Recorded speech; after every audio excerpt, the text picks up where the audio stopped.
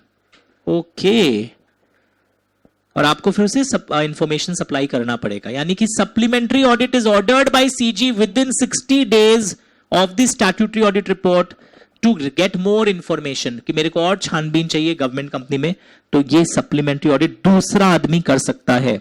And फिर देखो सीएनएजी का चौथा पावर, सप्लीमेंट्री ऑडिट जब आएगा सीएनएजी कैन कमेंट, मतलब उसके कुछ व्यूज आएंगे अब इस रिपोर्ट आने के बाद. अच्छा ये गड़बड़ है यहां पर.